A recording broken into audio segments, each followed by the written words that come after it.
hapon mga ka-Blue. Ako si Hazel. Ako naman si Eunice at Me kami ang host nyo for Blue Shirts Online Training Module 2. Yes. Ayun. So maraming salamat po at naka-attend po kayo ng aming free online training Module 2 titled Bookkeeping 101, Accounting for Non-Accountants. So ano nga ba ang matututunan natin dito, Eunice? Ayan. So, syempre, matututo po tayo dito tungkol sa basic bookkeeping, kung paano intindihin ang financial statements at accounting cycles. Alam mo ba yan, Hazel?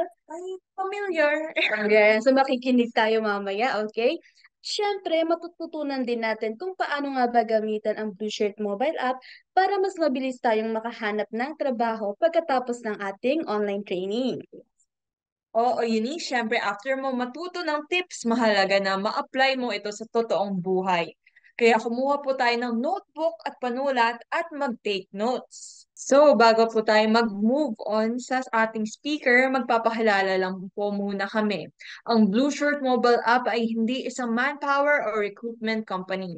Kami ay libreng mobile app na pwedeng i-download sa Google Play Store.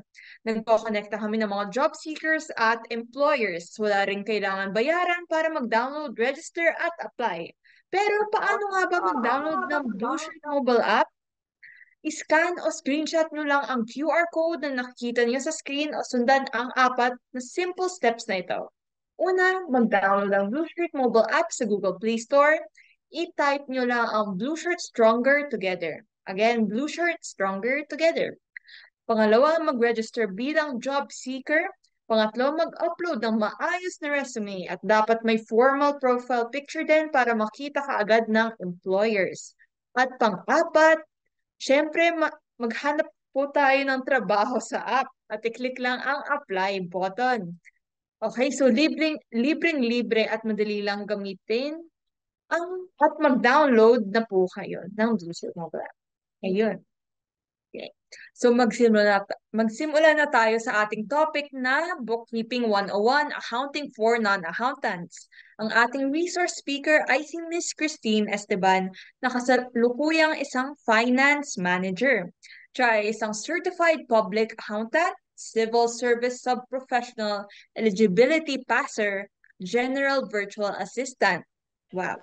So, dalawa ang tinapos niyang degree, isang BS in Business Administration sa Mariano Marcos State University bilang cum laude at isa namang BS in Accountancy sa Philippine School of Business Administration. So, ayun, ready na ba kayo guys? So, now let's take it away, Miss Christine. Okay, good afternoon everyone. Ready na ba kayo? Kung ready kayo? Okay, let's start. Bookkeeping. Bookkeeping is the systematic recording, organizing, and tracking of financial transactions within a business or organization. It is like keeping a detailed diary of your money. It is about recording all the money that comes in and comes out of your business or your financial personal finances. Parang kapag nagre-write down ka din ng mga nagagastos mo on groceries or yung mga natatanggap kong salaries sa iyong pinagtatrabahuan, bookkeeping is about keeping track of your financial transaction in an organized way. Ang primary goal ng bookkeeping is to maintain a detailed and reliable records that facilitate financial management, decision-making, and compliance with regulatory requirements. Nakita ko dito, meron tayong mga participants na online seller. Ganun po ka-importante ang bookkeeping kasi one of the requirements na tinitignan ni BIR is yung dapat meron kang maayos na books of accounts. Okay, next slide please.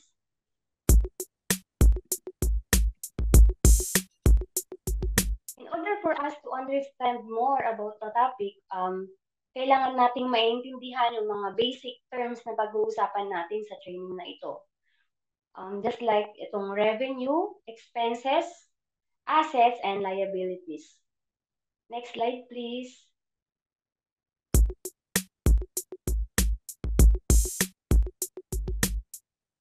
Firstly, ang unang pag-uusapan natin is about revenue. It is often referred to as the sales o ito yung mismong pinagbentahan.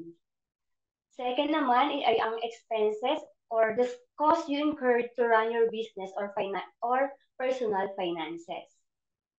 Assets are the things that you own that have value and can have used to benefit you or your business. And the last one is liabilities. These are the obligations or debts that you owe to others. Okay, tignan nga natin kung naintindihan natin yung mga basic definition ng mga basic terms in accounting. Can you type yung mga alam nyo na example ng expenses? These are the costs you incur to run your business.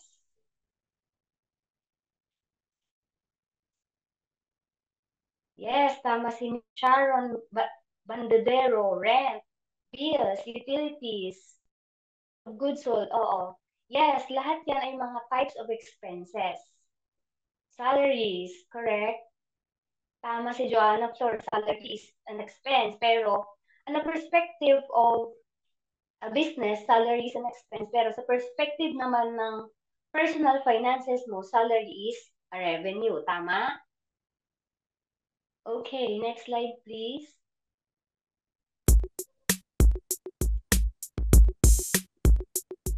The next topic we will go to discuss is about the accounting cycle. Yung accounting cycle natin is mas detailed pero sa training na ito, pag-uusapan lang natin yung mga basic o yung mas pinasimple na steps ng accounting cycle. The first step is the recording of transaction or the double entry accounting. The next one is posting to the ledger. Next one is the worksheet, and the final, which is the financial reports, or the most important one in decision making, is the financial statements. Next slide, please.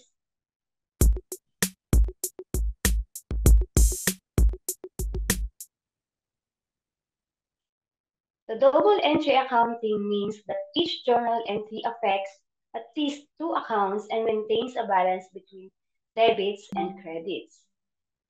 Double entry accounting maintains the accounting equation that assets must be equal to liabilities plus equity. Next slide, please.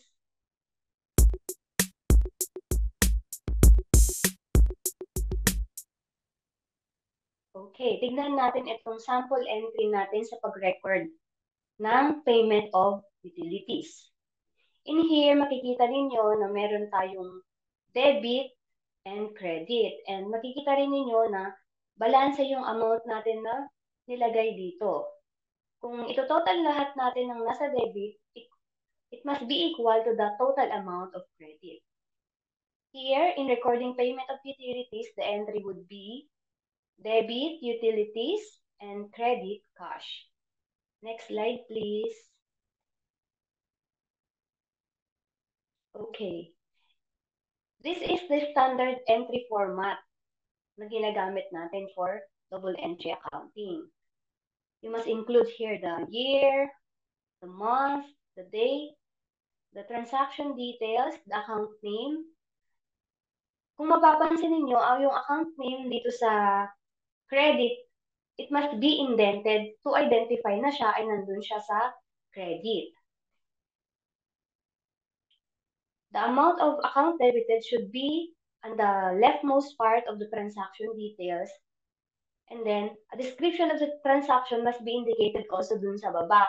Lalong-lalo na sa mga BIR requirements natin. Very particular si BIR na dapat meron tayong description of transaction. Wherein, importante din na nilalagay din natin yung mga details ng ating binayaran like yung mga invoice number and references. Next slide, please.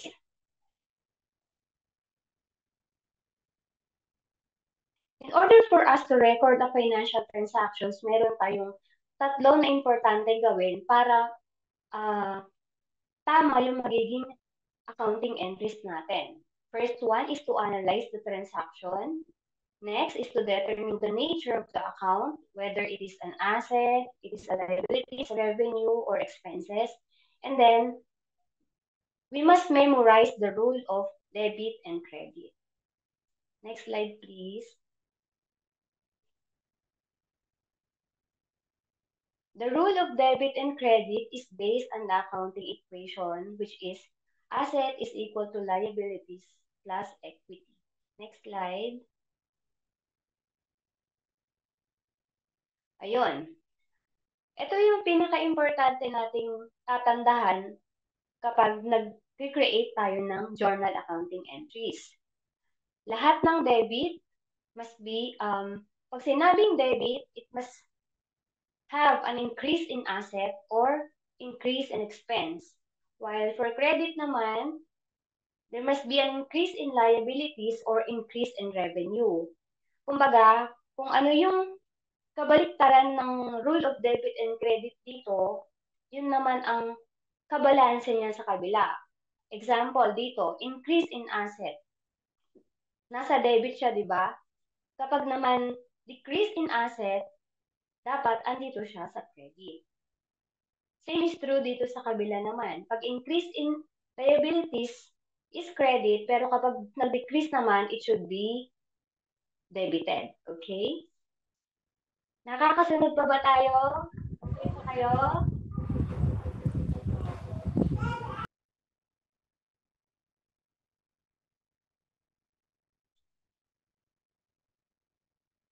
Okay. Nakakasunod pa si Miss Maria Nenita Luna. Akala ko wala na kayo eh. Next slide, please. Ayan. Para makita natin kung talagang naintindihan nyo yung first topic natin, let's have a simple quiz. Next slide. Ayan. We will make an entry for a sample payment of an existing loan amounting to 20,000. Dapat 20,000 yan. May ano lang, may typo error. Ang first natin gagawin, kailangan natin i-determine yung mga accounts involved and which is debit and which is credit. Now, can you type in kung ano yung mga accounts involved dito sa accounting entry na gagawin natin dapat dito sa payment of an existing loan? Wow, Miss Jonah Flor.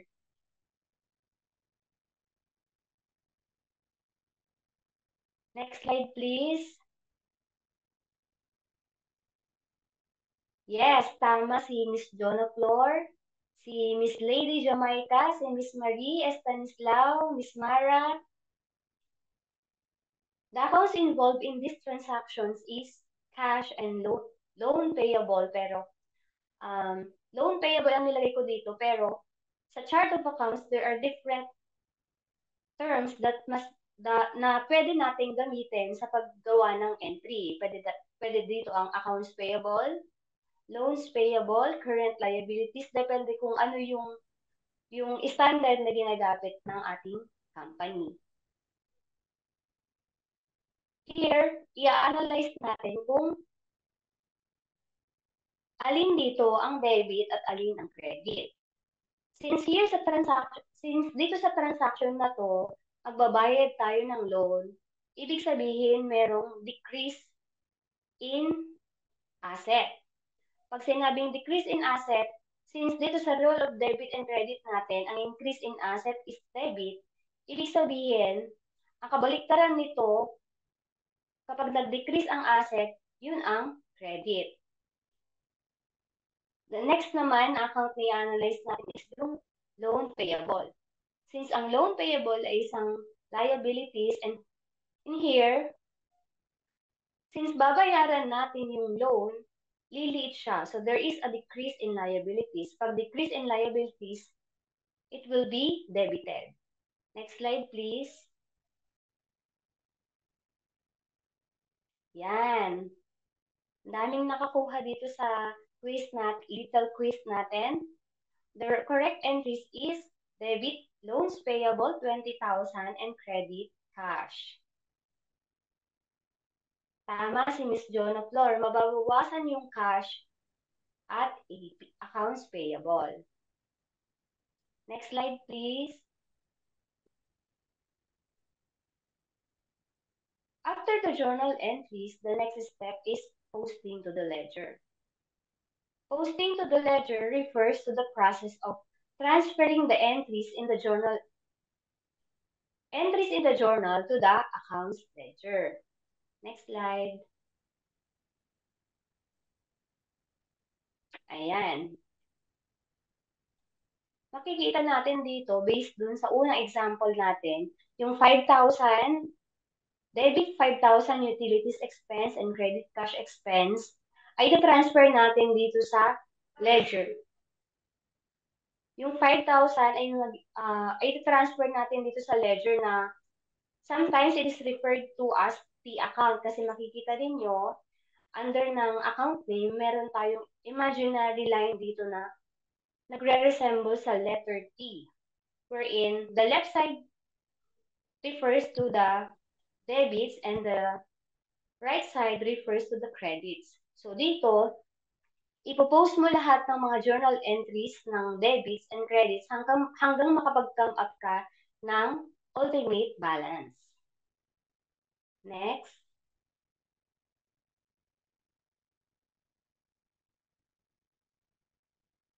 After posting to the ledger, we will come up now for the creation of a worksheet. A worksheet is created and used to ensure that debits and credits are equal. If there are discrepancies, then adjustment will be made. Next. This is a sample clip from a worksheet. Although hindi ito yung mismong worksheet, kasi yung worksheet natin is there are various columns wherein andun lahat ng mga financial statements. Kumbaga, itong clip na to, mag-extend pa siya ng ilang columns wherein i-distribute mo sa tamang FS or financial statement kung saan natin i-classify yung mga chart of accounts natin. Just like itong si petty cash. Ang petty cash is a component of the balance sheet. Lahat ng assets, liabilities, and equity are components of the balance sheet, while yung mga accounts naman natin like revenue, cost of sales, expenses are part of the income statement. Next.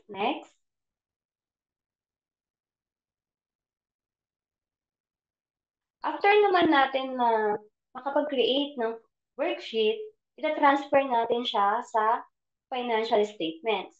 Dapat, before tayo mag-prepare ng financial statement, siguraduhin natin na tama yung mga entries and balanse yung debit and credit natin. Also, before natin i-finalize yung financial statements, kailangan tignan natin yung accuracy ng mga records and documents. At kung meron mang mali dun sa una nating ginawa, pwede tayong mag-create ng adjusting entries para yung i-report natin sa mga investors or sa ating mga regulatory government agencies, tama yung mga amounts nire-report natin. All the amounts from the adjusted worksheets are used in preparing the financial statements, which are the income statement, the balance sheet, and the cash flows. Next.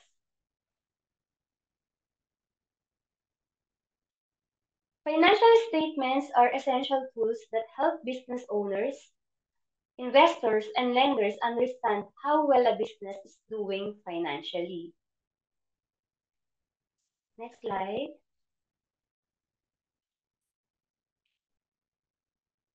There are three main financial statements. Although sa BIR and SEC, Securities Exchange Commission, there are 4 financial statement reports that they require. Pero dito sa training na to, since ang topic natin is about basic accounting or bookkeeping only, I have only included yung 3 main components, which is yung income statement, balance sheet, and cash flow statement. Ang isang additional na financial reports na nire-require ng SEC and BIR is the statement of changes in shareholders' equity for corporation. In which sa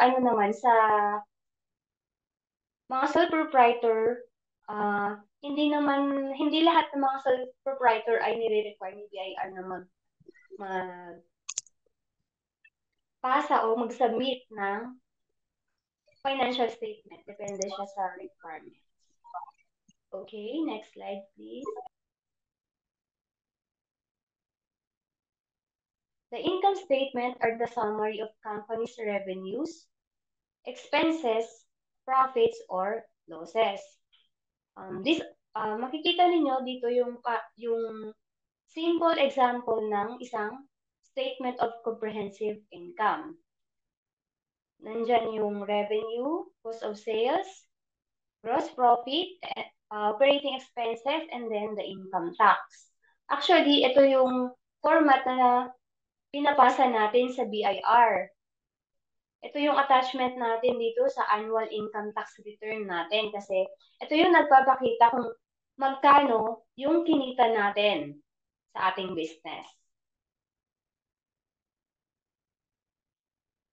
Okay? Next slide, please.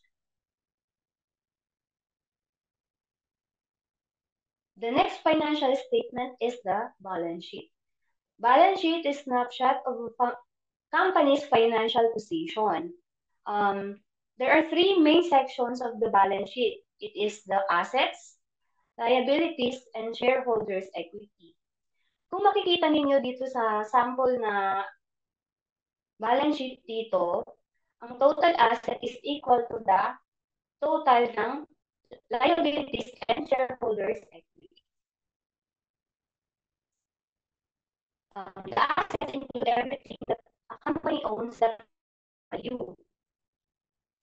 Can you type in kung ano yung mga alam ninyo belong sa assets?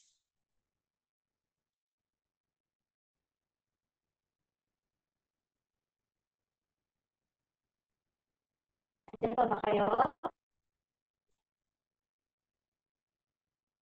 Yes. Si Lady Jamaica, supplies is one example.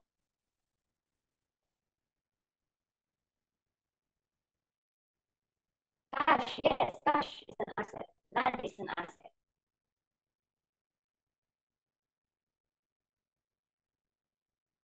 Okay. Next naman is liabilities. Liabilities represent a company's obligation or debts. In layman's term, yun ay utang. Okay? Sa mga perspective ng mga business owners, ang utang is hindi yung mismong yung mga nilono sa bangko, pero sama siya sa liabilities yung mga salary na kailangan nilang ibayad sa kanilang mga employees kapag hindi pa nila bayad is also considered the liabilities. And then the last component of the balance sheet is the equity. The equity reflects the owner's stake in the company, including the retained earnings and contributed capital. Sinabing contributed capital, yun ang initial na contribution or investment ng business owner sa isang. Kumbaga, ito yung initial na puhunan kapag nagpupunta tayo sa business. Ang retained earnings naman, makikita nyo dito sa sample balance sheet natin, meron dito retained earnings or deficit. Ang retained earnings ay yung mga nag-accumulate na kita natin. Think all the expenses we have incurred in our business. Saan na tayo kanina? Yes. The last portion of the balance sheet is the equity wherein included dito yung retained earnings o yung accumulated na kita natin na na-acquire from the start of our business. Next slide.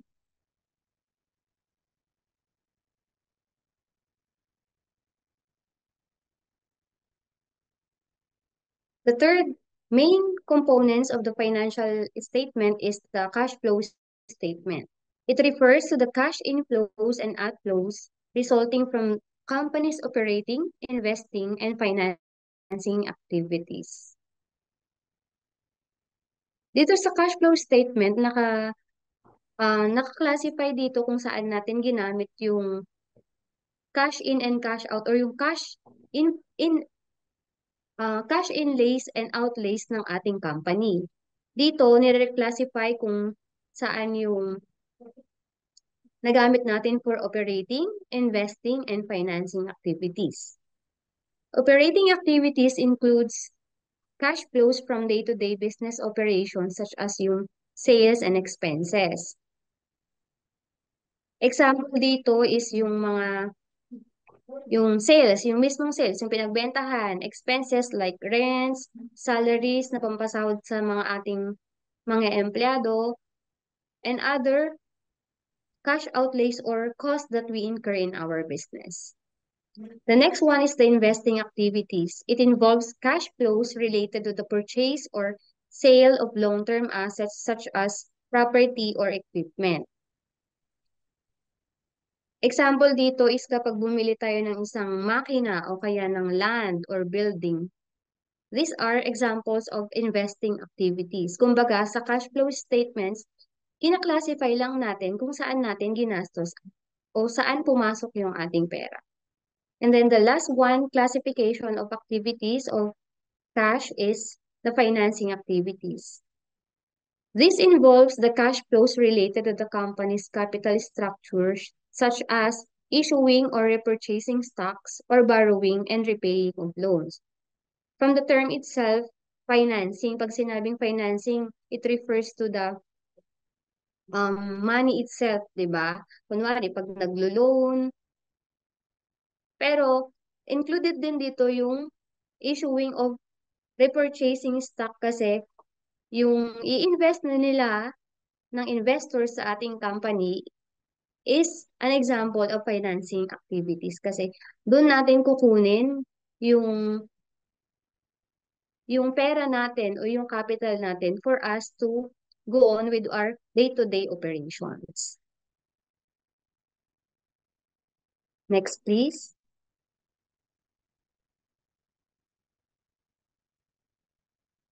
Okay, and that's the end of my presentation, and I'd like to say thank you for your time and attention. Please stay in the room for the attendance and the announcement. Thank you. May questions pa po ba kayo? Actually, mag-i-include pa sana ako dito ng mas in-depth about financial statements analysis. Kaya lang, ang topic kasi natin is regarding basic bookkeeping lang. Kaya ang detailed na in-explain ko dito is about lang sa journal entries and posting to the ledger, which leads to the preparation of the financial statements. Thank you. Ayan, perhaps, hi Miss Christine, baka perhaps magkakaroon po tayo ng intermediate training in the future. Yan. Okay, Yeah, sure. Kapag may mga magre-register na applicants natin that is related to accounting, why not? yes po. All right. Okay, back to you, Eunice and Hazel.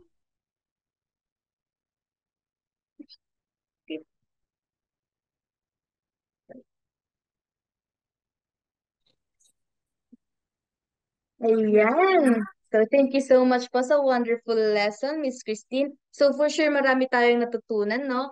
Tama po ba? So, send naman po kayo ng blue heart emoji kung kayo po ay maraming natutunan mula kay Miss Christine. Ayan. Hi, Eunice, meron yatang question sa chat box. Yan, baka meron pa po mga questions. Ang ating training is from 5 to 6 p.m. Yan. Ang tanong galing kay Miss Elaine. Go ahead po.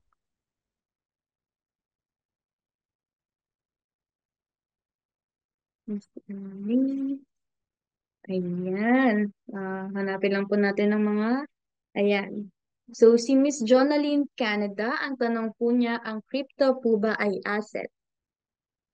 Yes, crypto.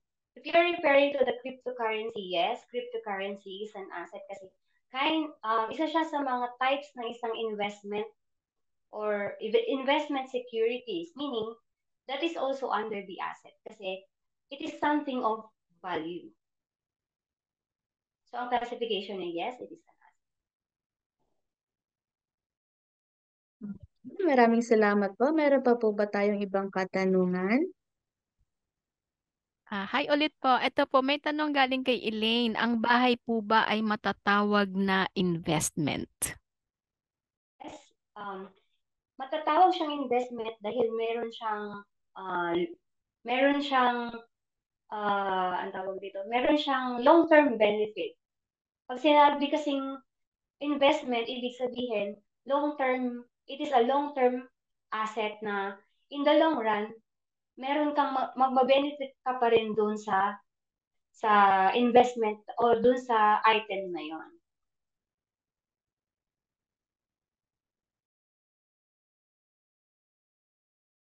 Ayan, thank you po, Miss Christine. May mga question pa po ba? Ayan. May tanong si Geraldine, maaari po bang makakuha ng copy para sa reference? Naku po, sa ngayon po ay hindi pa ho kami makakapag-provide ng training modules. Ayun po. Next po, thank you po. I hope there will be more trainings regarding bookkeeping. Sige po, standby po tayong lahat at aayusin po namin ni Miss Christine, aayusin po ng Blue Shirt ang susunod po nating module na may kinalaman po sa accounting. Yan. Okay. Meron pa akong nakitang dito na isang question ni Miss Marie Estanislao. Sabi niya, I have a transaction po na binayaran ko yung registration ko via G-Credit. I recorded it as debit taxes and licenses expense, credit accounts payable. May nakapagsabi po sa akin na mali daw po ito kasi dapat dalawa daw ang entry ko. Paano po ang tama? Actually, dito, yung ginawa mong entry is tama na siya for a shortcut recording. Kasi kung i-breakdown mo ang ang pinaka-tama, although correct naman ito, pero kung i-breakdown mo siya, yung transaction, the correct entry would be debit taxes and licenses and then credit cash. Kasi yung G-credit kasi is good as cash na siya. Kasi kumbaga, nawala na yung obligation mo to DTI, which is yung taxes and licenses. And then, you will also make another entry, which is yung, ang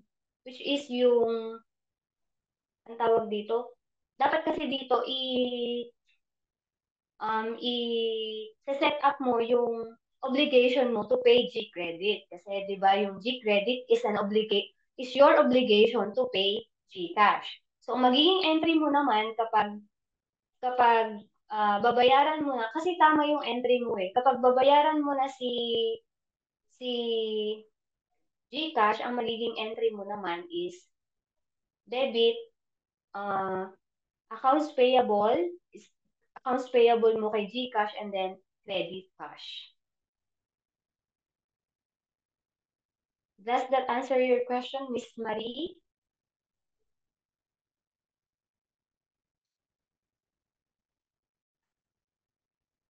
Okay, another question is from Joanna Flor.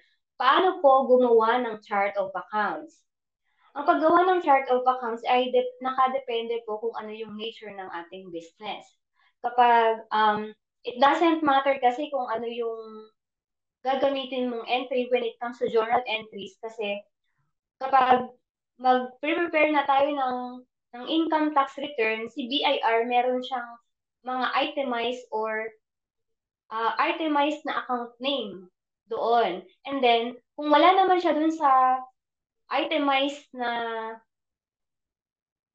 expense account na nakalagay dun sa BIR form, meron pong option doon na mag-a-add ka ng another line item for a specific expense account.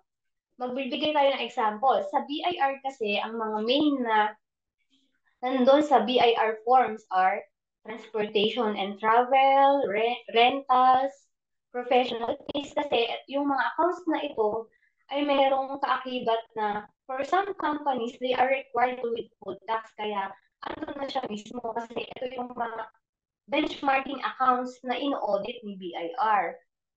Kunwari, sa mga ibang business naman, since unique yung mga business nila, only the standard accounts are included dun sa income tax returns natin. Pero pwede tayong mag-add. Kunwari, dun sa BIR walang nakalagay na meetings and conferences, which is yung mga bills na nai-incur natin kapag nagkakaroon tayo ng meeting sa ating offices or sa mga stakeholders natin, gano'n. May mga questions pa po?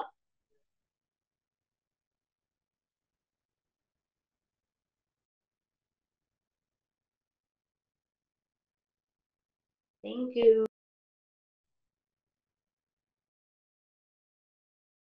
Okay, I think po okay na. Wala na po yatang mga questions. We may now proceed to the next slide.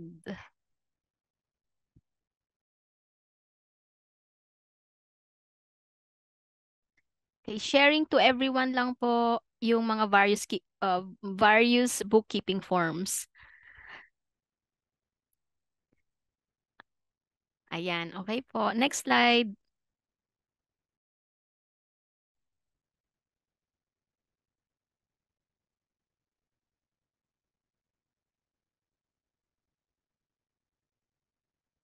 Ayan, yun yung mga basic bookkeeping forms may encounter natin sa ating bookkeeping, the statement of account, wherein nakalagay dito yung mga summary of customer sales,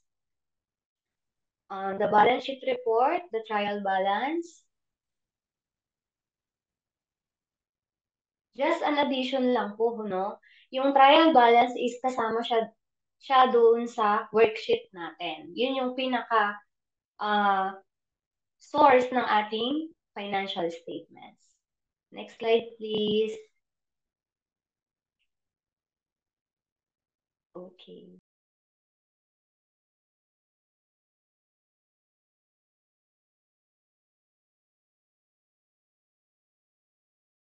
Okay, so once again, thank you, Miss Christine, for joining us, for facilitating this module 2. Thank you so much, and thank you everyone po sa mga nag-join today. Yan. I would like to answer pa itong last question May ni last. Erika. Okay Sa po. cash basis po ba, is the owner's preference kung i-expense po right away yung inventory or pwede pang approval din? Actually, ngayon po, before the revised na tax law, kung kung kung aware po kayo dun sa recently na in-issue na tax law wherein magkakaroon na tayo ng accrual basis. Actually po, cash basis po yung gamit ni BIR na pag-record ng mga expenses natin. But comes itong bagong tax law natin, i-adapt na po lahat ng businesses yung accrual accounting. Kaya nga po yung mga businesses na involved sa mga services, di ba dati po official receipt po ang gamit, pero until December 31 this year, may memorandum na po si BIR na ang gagamitin na po ng mga services is accrual accounting wherein pagka-render ng business, kailangan na nating i-record or i-recognize ang ating sales. And that is same true with the recording of expenses. Magiging ano na yan hand in hand na yan. Kapag nag-record tayo ng accrual basis sa ating revenue, magiging accrual din ang accounting or recording natin ng expense.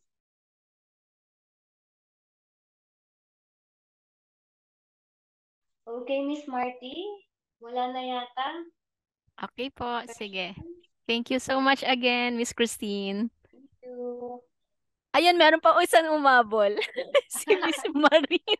Kasama din po ba sa merchandising business? Parang pagkabasa ko po kasi dun sa memorandum, para applicable lang siya sa business. Yes. Actually po, stays the same pa rin naman po yung magiging accounting natin for merchandising business.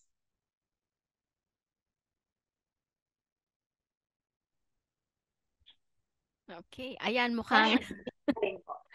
mukhang serious na. Dun sa question po niya kanina nauna, kasi parang follow-up question to Miss Marty eh. Sabi Oh. niya, yes, preference po ni sole proprietor. Kailangan po cash po natin siya. Ah, cash basis po yung sa ating inventory. Mm, okay. Pero dapat ano tayo same tayo na understanding ng cash basis. When I say cash basis, kapag pag na-deliver na po yung, ang question mo po ba is kung na-deliver na yung items, i-record mo na siya as expense? Sige, Miss Marie, pwede niyong i-on yung Pwede inyong po yung mic. po, yung mic, pwede po kayo mag-on lang.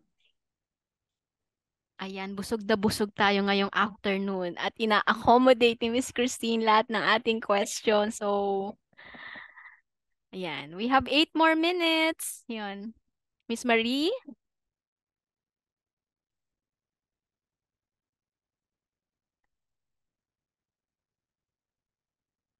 Ayan. Okay, wala. Baka nagpe-prepare pa si Miss Marie. May siguro next question. Sorry, naka-speaker Yes, po si Miss kasi siya. Brent, magkakaroon po ba kayo ng bookkeeping with QuickBooks and Zero training?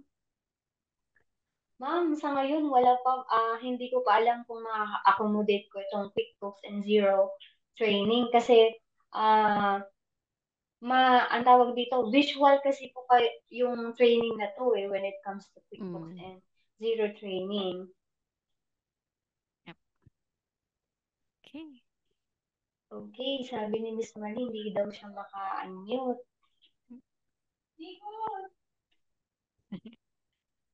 Alright, wala na sigurong hahabol. Wala na Hello, siguro ma'am. Miss Marty. Ayun, may Yun. nag-unmute. Ayun, ma'am. Si Miss Marie po.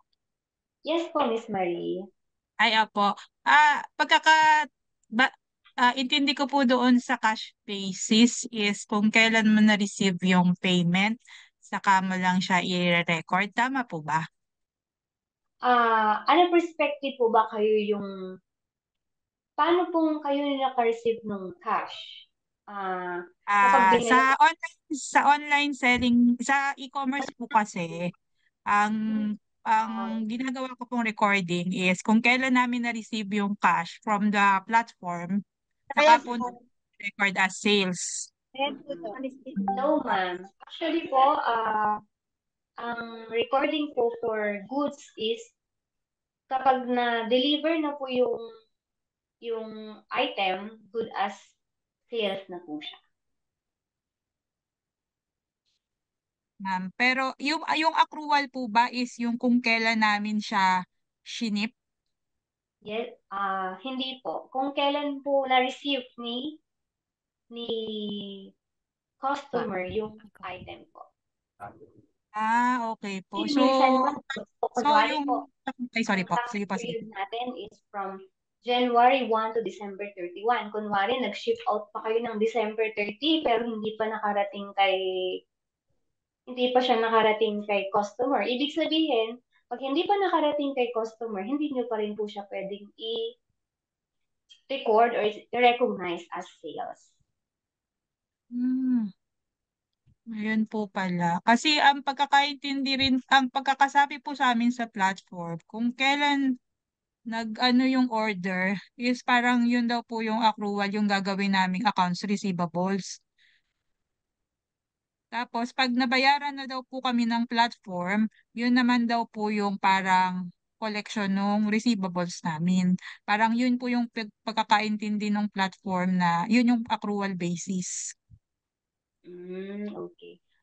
Ang accrual basis po is parang i-defer mo or parang i-delay mo yung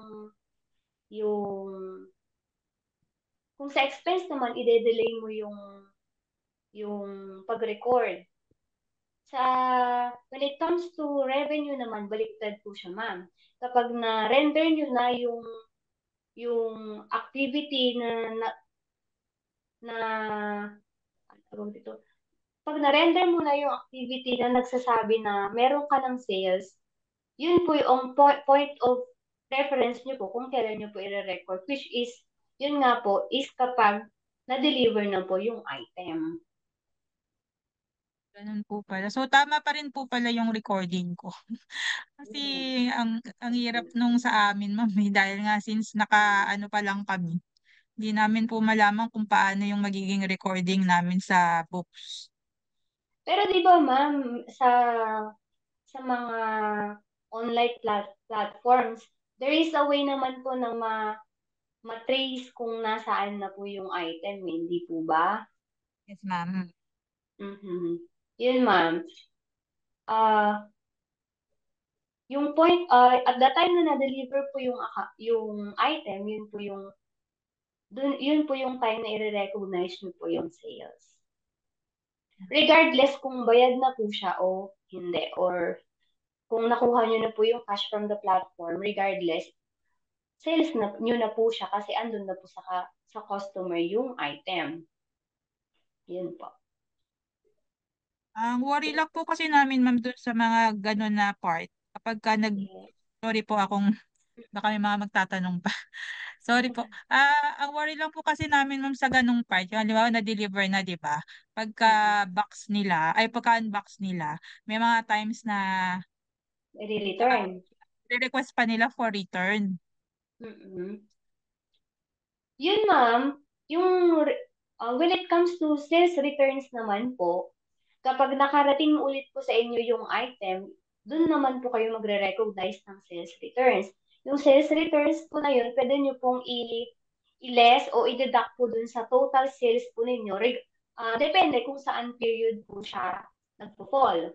Kunwari po, nakapag-deliver kayo ng January ng item, and then, di ba, meron pong certain days before nila pwedeng i-return yung item. Kunwari po, na-return lang po niya kunwari po, yung delivery is January 27.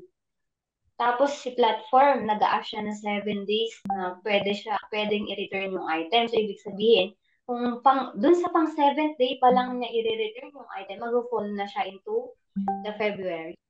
Ngayon, dun sa total sales mo ng February, ma'am, pwede mong i-deduct yung sales returns mo. At yung net sales mo, yun po lamang yung i-declare nyo na sales kay BIR. Okay po. Sige po, ma'am. Salamat po. Okay, Miss Marie. Thank you. Okay, thank you everyone. Thank you ulit kay Miss Christine pang third time. Long goodbyes. Okay, so okay, back to you Eunice, and last ano na lang po, mga last few slides na lang po to, mga reminders, friendly reminders po. Ayan, so thank you so much, Miss Christine, sa pagsagot po ng lahat ng mga katanungan ng ating participants. Okay, so move na po tayo, no? Ngayon naman, introduce lang po ulit natin ang Blue Shirt, so sana magstay pa kayo dyan.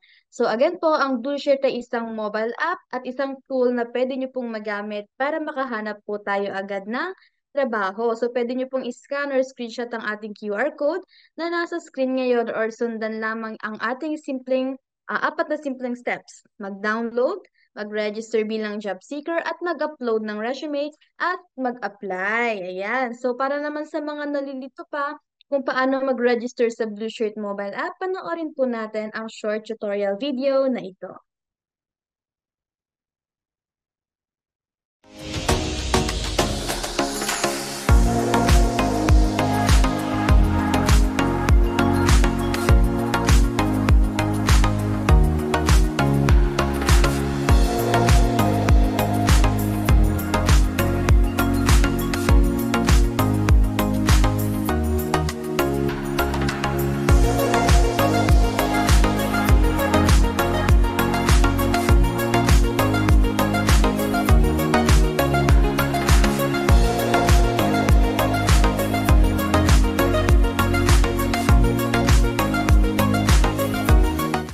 Ayan, so let's stay connected po. I-follow nyo po kami sa aming social media accounts. I-search nyo lang po ang Blue Shirt Work PH sa Facebook, TikTok, at YouTube. And i-type nyo naman po ang Blue Shirt Philippines sa LinkedIn. Pwede nyo rin pong i-check ang aming website. Just type www.blueshirt.work, and wag nyo rin pong kakalimutang i-download syempre ang Blue Shirt Stronger Together mobile app para makapaghanap po tayo ng trabaho. Siguraduhin nyo lang po na complete ang inyong profile, meaning dapat may maayos po tayong resume at profile picture. Okay, so kita-kits po tayo sa ating mga susunod na free online trainings mga ka-Blue Shirt. Bye po!